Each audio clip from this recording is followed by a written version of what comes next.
बिहार में, और दूसरा छठ पूजा जहाँ किया जाता है वो है गुजरात में। या तो गुजरात के लोग सबसे ज्यादा छठ पूजा करते हैं और या तो बिहार के लोग, परंतु शुरुआत बिहार से हुई है। क्यों?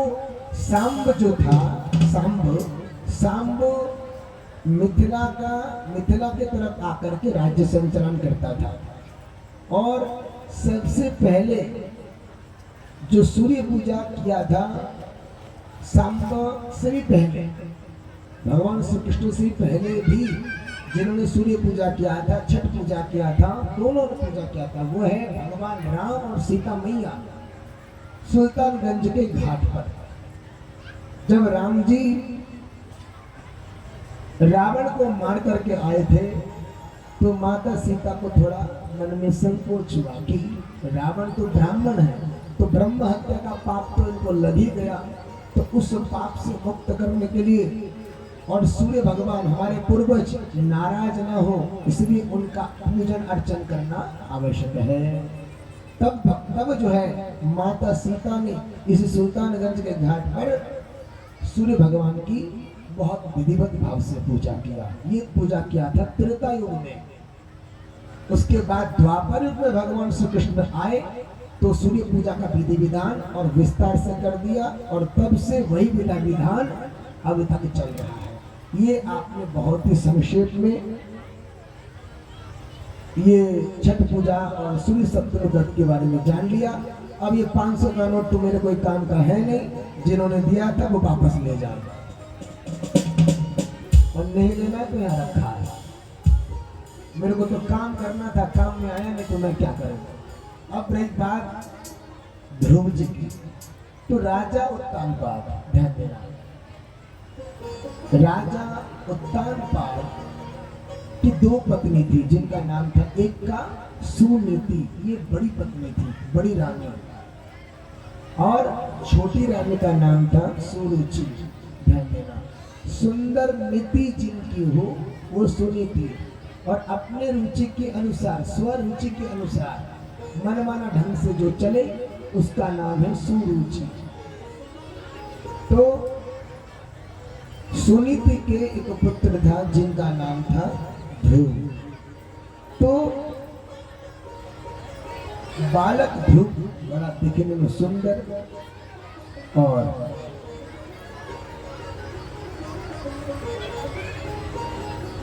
अपने माँ से सर्वाधिक प्रेम करता, परंतु माँ से कदाचित अधिक प्रेम करता था अपने पिताजी से। समय मिलने पर जब भी उसको समय मिलता तो अपने पिताजी के पास जाके बैठता और पिताजी के गोद में जाके बैठता। पिताजी प्रेम करते, आदर करते, लाड़ करते, उसको बड़ा आनंद आता। एक दिन क्या होता है कि सुरुचि जो थी वो सुंदर थी, सुनीति से ज्यादा सुंदर थी सुरुचि। तो सुरुचि ने अपने राजा स्वामी से कहा, हे स्वामी, आप मुझसे अधिक प्रेम करते हैं या सुनीति से? तो राजा ने सोचा कि सुनीति तो बड़ी रानी है परंतु इतनी सुंदर नहीं है, और सुरुचि जो है वो ज्यादा सुंदर है। एक काम करता हूँ, इसी के बारे में बोल देता हूँ। तो राजा ने कहा, नहीं, मैं सुनीति से नहीं, मैं आपसे अधिक प्रेम करता हूँ। तो सुरुचि ने कहा कि यदि आप मुझसे अधिक प्रेम करते हैं तो आज के आज आपको सुनीति को इस महल से अलग रहने का व्यवस्था करना पड़ेगा। इस महल में केवल मैं रहूंगी और कोई नहीं। तो आगे चल करके राजा ने व्यवस्था लिया और सुनीति के लिए दूसरा एक कुटिया बनवाया महल से अलग। सुरुचि को अपने पास में रखा। इधर सुनीति अपने पुत्र ध्रुव को लेकर के अपने कुटिया में रहती है, बड़े प्रेम से रहती है, बहुत लाड लड़ा करके रहती है, कोई कष्ट नहीं, कोई दुख नहीं। एक दिन बीता, 2 दिन बीता, 3 दिन बीता, 4 दिन बीता। ऐसे होते होते जब 7, 8, 10 दिन बीत गए, एक दिन बालक ध्रुव कहता है, माँ मुझे पिताजी से मिलने का बड़ा मन कर रहा है, मुझे पिताजी के पास जाना है, कुछ करो ना।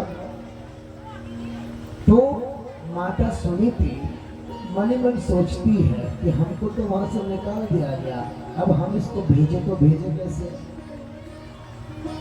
सुनीति ने मन में सोचा, हो सकता है कि मुझको पसंद नहीं करते हो, या उनके मन में कोई भाव आया हो तो हमको घर से बाहर जाने के लिए बोला। परंतु बच्चे के मन में जो भाव है, ये तो कोमल भाव है कि पिताजी के पास जाना है। तो इनके पिता के मन में भी संतान के प्रति बहुत ही कोमल भाव होना चाहिए। ये सोच करके सुनीति ने कहा, पुत्र यदि तुम अपने पिता के पास जाना चाहते हो तो ये जो रास्ता गया है ना राजमार्ग, इसमें सीधे सीधे चलते चले जाना, देखना महल का द्वार आएगा, वहां पर जो भी सैन्य दल मिलेंगे, द्वारपाल मिलेंगे, उनसे कहना कि तुमको पिताजी तक पहुंचा दे। ध्रुव ने वैसे ही किया। ध्रुव अपने नन्हे नन्हे पैरों से चल कर गए, क्यों 5 वर्ष का था मात्र, और नन्हे नन्हे पैरों से चल करके ध्रुव जो है महल में पहुंचा। वहां पहुंच करके देखा कि पिताजी राज सिंहासन में ऊंचे में बैठे हुए हैं, अपनी छोटी रानी सुरुचि के साथ। ध्रुव जी के मन में हुआ कि मैं अपने माँ के गोद में जाके बैठूं, अपने पिताजी के गोद में जाके बैठूं। अरे एक तो मेरी बड़ी माँ और एक ये है छोटी माँ, तो अपनी छोटी माँ के गोद में और अपने पिता के गोद में जाके बैठो, आज कितना सुंदर लगेगा। और ये सोच करके ध्रुव जी सीढ़ियों से ऊपर उठने लगे, चढ़ने लगे। इतने में सुरुचि उठ करके खड़ी हुई, छोटी रानी, छोटी माँ आज उठ करके खड़ी हो गई। किधर जाता है, कहाँ जा रहा है?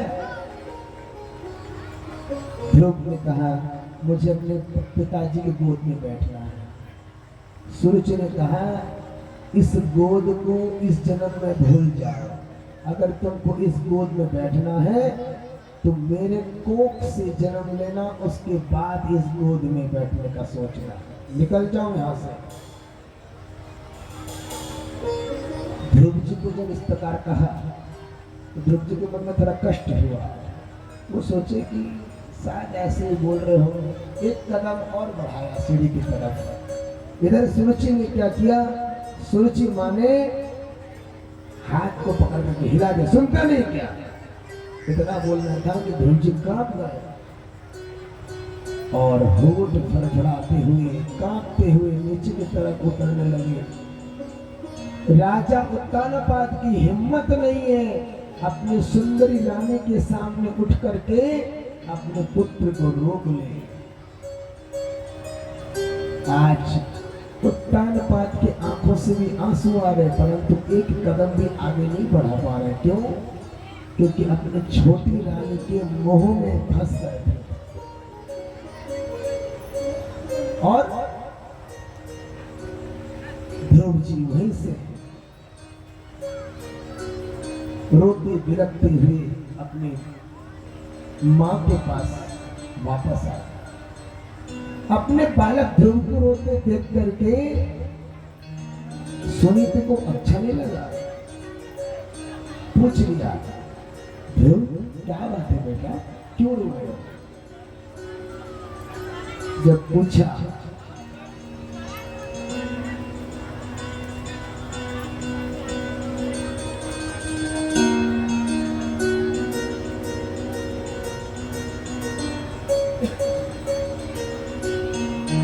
तो ध्रुव ने कहा, माँ छोटी माँ अच्छी नहीं है। सुनीति ने कहा अरे ऐसा नहीं बोलना चाहिए, किसी के बारे में कभी बुरा नहीं बोलना चाहिए, सब अच्छे हैं ऐसा बोलना चाहिए। तो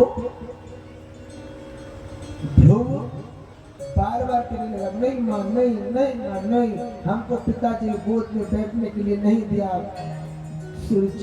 सुरुचि रानी छोटी माँ जो भी है ये अच्छी नहीं है। जब बार बार इस प्रकार रो रो के कहने लगे तो ध्रुव जी को चुप करा करके आज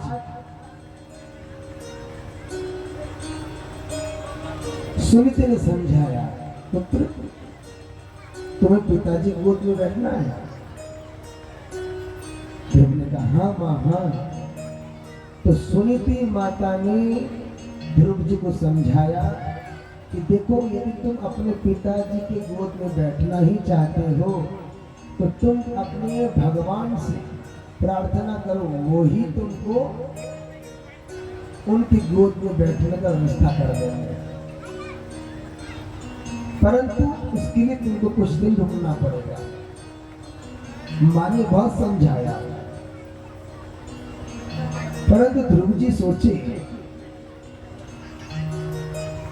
कि अब मैं रुकने वाला नहीं, चाहे कुछ भी हो जाए।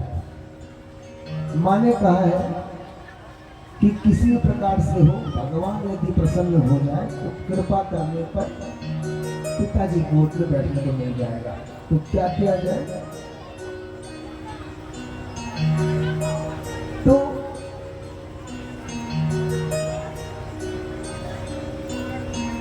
माता के समझाने पर, सुनीति माता के समझाने पर ध्रुव जी क्या किए, एक दिन एकाएक अपने घर से निकल गए। 5 वर्ष की अवस्था है और निकल गए और निकल करके जंगल की तरफ जा रहा है। क्यों? भगवान का भजन तो एकांत में हो सकता है।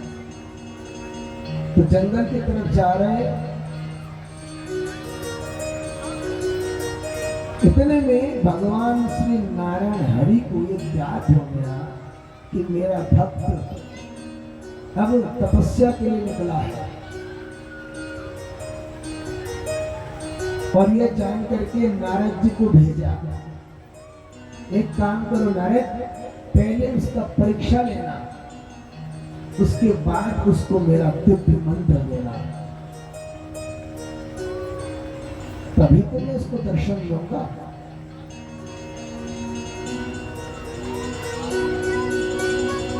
और ये सोच करके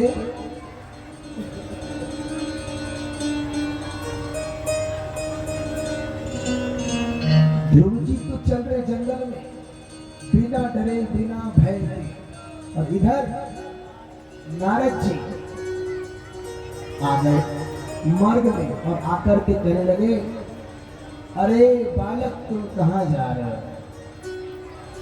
पता है तुमको इस जंगल में कितने भूखे शेर है, चीता है, बाघ है, भालू है, सब तुमको चीर फाड़ के खा जाए। कहाँ जा रहे हैं? ध्रुव जी ने कहा मुझे अपने पिताजी गोद में बैठना है, इसके लिए मैं तपस्या करने के लिए जा रहा हूँ। मैं भगवान के पास पिताजी गोद में बैठने के लिए वरदान मांगूंगा। नारद जी ने कहा अभी तुम्हारे दूध के दांत नहीं गिरे और तुम चले भगवान का भजन करने के लिए, इतना जल्दी नहीं हो सकता काम। तो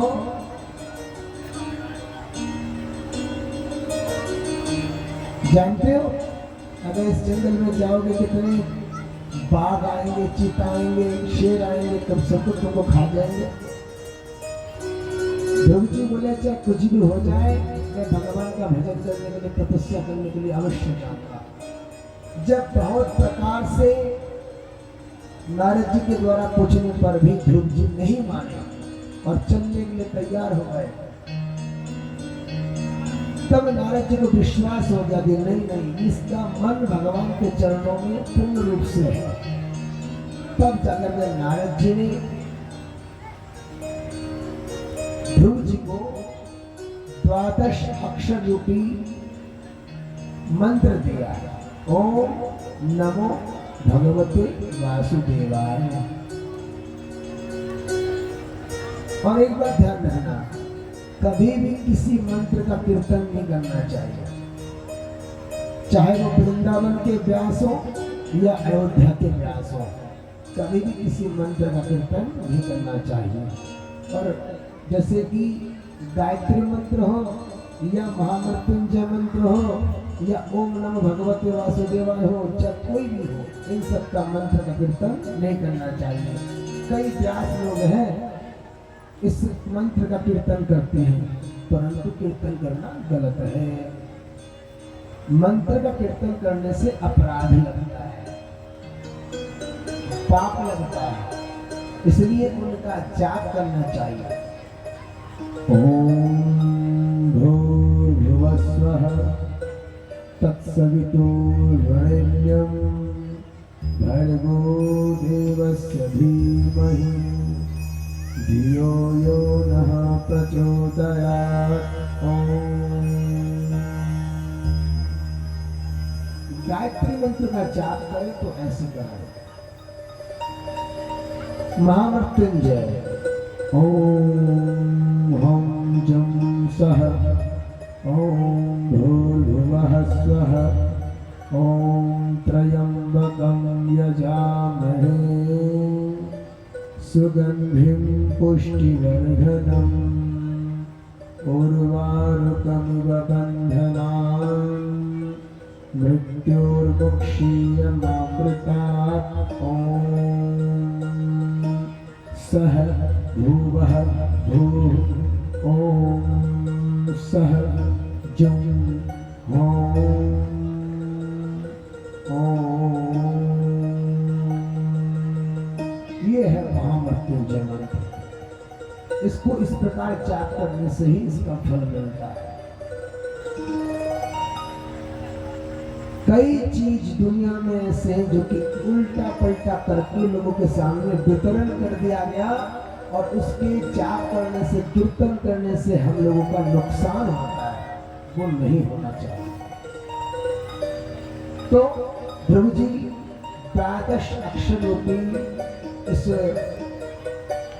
कृष्ण मंत्र को लेकर के मधुबन, जो आज मथुरा है वृंदावन में, उसी का नाम पहले मधुबन था। उसी मधुबन में यमुना नदी किनारे जाकर के ध्रुव जी महाराज ने तपस्या किया। पहले फल खाना छोड़ दिया, साग खा करके तपस्या करने लगे। कुछ दिन जल पी के तपस्या किया, कुछ दिन सूखा पत्ता खा करके तपस्या किया, कुछ दिन सूखा पत्ता भी त्याग कर दिया, केवल हवा पी करके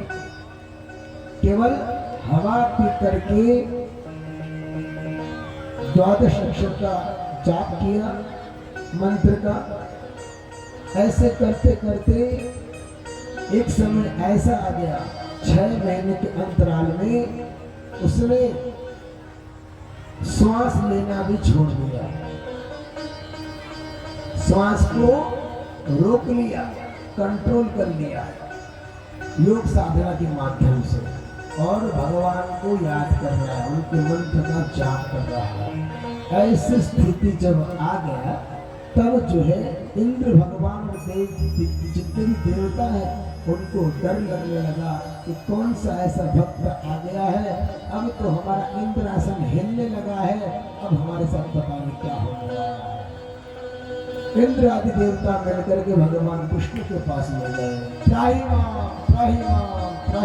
रक्षा करो। भगवान विष्णु बोले अब क्या हुआ? इंद्र आदि देवता बोले कि प्रभु आपका कोई भक्त है, बड़ा विलक्षण रूप से तपस्या में लगा हुआ है, वो इतना कठोर तपस्या कर रहा है कि हमको स्वर्ग लोक में रहना दुश्वार हो गया है, कृपा करिए। भगवान नारायण हरि विष्णु तुरंत अपने भक्त का पुकार सुनने के लिए आतुर हो गए, और वहीं से ध्रुव जी का दर्शन करके भगवान बोले कि जब तक मैं उसके पास नहीं जाऊंगा तब तक वो नाम लेना नहीं छोड़ेगा। तो भगवान श्री हरि आज शंख चक्र गदा पद्मधारी गले में वैजयंती माला, गले में वैजयंती माला धारण करके और ध्रुव जी के पास पहुंच गए। जब ध्रुव जी के पास पहुंचे तो ध्रुव जी ने अपने आंखों को नहीं खोला। ध्रुव जी ने अपने आंख नहीं खोला। क्यों? क्योंकि गुरु ने, नारद जी ध्रुव जी के गुरु हैं। जो मंत्र दे वो गुरु बन जाता है, जो दीक्षा मंत्र देता है वो गुरु बन जाता है। दीक्षा किसे कहते हैं? दिव्य ज्ञानेन पापानि दुखानि क्षयति इति दीक्षा। जो गुरुदेव अपने दिव्य ज्ञान के माध्यम से आपके हृदय में विराजमान दुख और कष्ट को दूर करने में सामर्थ्यवान हो, वो गुरुदेव है और उसी का नाम है दीक्षा प्रदान करना। तो नारद जी ध्रुव जी के गुरु हो गए। इधर मंत्र देने के बाद ध्रुव जी चले जा रहे थे तो नारद जी ने रोक करके बताया कि जब भगवान आ जाएंगे तब तुम उनको पहचानोगे कैसे? तो ध्रुव जी अपने दिमाग को याद किए कि गुरु जी ने क्या क्या बताया था। नारद जी ने बताया था कि उनके गले में वैजयंती माला होगा। भगवान विष्णु के गले में वैजयंती माला, शंख चक्र गदा पद्म धारण करके आएंगे और गले में कमल पुष्प की माला होगी और छाती में गौ वत्स का चिन्ह होगा। उसके बाद भृगु मुनि के द्वारा जो लात मारा हुआ था उस लात का चिन्ह भी उनके छाती पर होगा। जब सारे चिन्हों को आप मिला लेना तब उनको भगवान मानना। कई लोग बोलते कि हम शिव को गुरु मानते, कई बोलते कि हम हनुमान जी को गुरु मानते, कई बोलते कि हम गुरु किसी को मानते नहीं, हम स्वयं गुरु हैं। तो जो लोग ऐसे मन ग्रंथ कहानी बना करके अपने जीवन को जीते हैं वे सब के सब पागल हैं। शिव आदि गुरु हैं, परंतु आपको कैसे जीना है, कैसे भजन करना है, कैसे भजन करने से शिव आपको मिलेंगे, ये बताने के लिए कभी शिव कैलाश पर्वत से आपके पास में नहीं आएंगे। रामस्य जगत गुरु हो, राम जगत के गुरु हैं, परंतु राम जी को कैसे प्राप्त करेंगे, कैसे जानेंगे, उनका भजन कैसे करेंगे, इसको बताने के लिए भगवान राम मेरे कान में मंत्र देने के लिए नहीं आएंगे। कृष्णम वंदे जगत गुरु, भगवान कृष्ण भी जगत गुरु हैं, परंतु हम कृष्ण भगवान को प्राप्त कैसे करेंगे इसको बताने के लिए कृष्ण भगवान मेरे कमरे में आकर के मेरे कान में फुसर फुसर नहीं करेंगे। तो फिर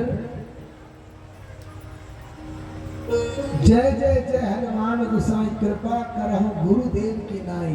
हनुमान जी भी गुरुदेव की तरह है, परंतु हनुमान जी भी नहीं आएंगे आपके पास तब तक जब तक कोई सदगुरु आपके कान में मंत्र नहीं देते हो। हनुमान जी का मंत्र क्या है? ओम हम हनुमते नमः। ओम हम हनुमते नमः। तो ध्यान रखना, मुझे गुरु जी से जो मंत्र मिला है वो मंत्र किसी को भी नहीं बता सकता। गुरु से जो मंत्र मिला होता है वो कभी भी किसी को नहीं बताना चाहिए, चाहे लाख रुपए कोई दे दे तब भी नहीं। तो मेरा मंत्र जानेगा कौन? जो मेरा शिष्य बनेगा, मेरा चेला बनेगा, उसी को मैं वो मंत्र दूंगा, वही मेरे मंत्र को जान पाएगा। या मेरे गुरु से दीक्षा लेने वाला व्यक्ति मेरे पास क्या मंत्र है वो भी जान जाएगा, क्योंकि उसको भी वही मंत्र मिलेगा। अपना मंत्र कभी किसी को बताया नहीं जाता, और जो मंत्र आपने बता दिया उसका मतलब है आपने बहुत बड़ा पाप कर्म किया है। परंतु आजकल गुरु भी फ्री में मिल जाते हैं और चेला भी डुप्लीकेट मिल जाते हैं। चेला ये सोचते हैं कि मैं प्याज लहसुन मीट मछली सब कुछ खाऊं और भगवान की कृपा और दया मिलती रहे और भगवान भी हमको आशीर्वाद देते रहे। गुरु भी ये सोचता है कि हमको माल मिलता रहे, मेरा बिल्डिंग बनता रहे, आश्रम पे आश्रम खड़ा होता रहे और चेला भाड़ चूल्हे में जाता रहे। परंतु होना क्या चाहिए? होना ये चाहिए कि शिष्य का भी कल्याण होना चाहिए और गुरु को संयमित होना चाहिए। गुरु कभी लोभी लालची नहीं होना चाहिए। कई लोग मुझसे बोलते, कथा सुनने के बाद अंत में मैं दीक्षा देने का समय रखता हूँ, तो कई लोग मुझसे बोलते महाराज जी मुझे आपसे दीक्षा लेना है, और मैं उनसे कहता हूँ मुझसे सावधान, दूर से रहना, बिल्कुल सामने आने का चेष्टा मत करना। क्यों? मुझसे दीक्षा लेने के लिए 100 बार पहले सोचना पड़ेगा।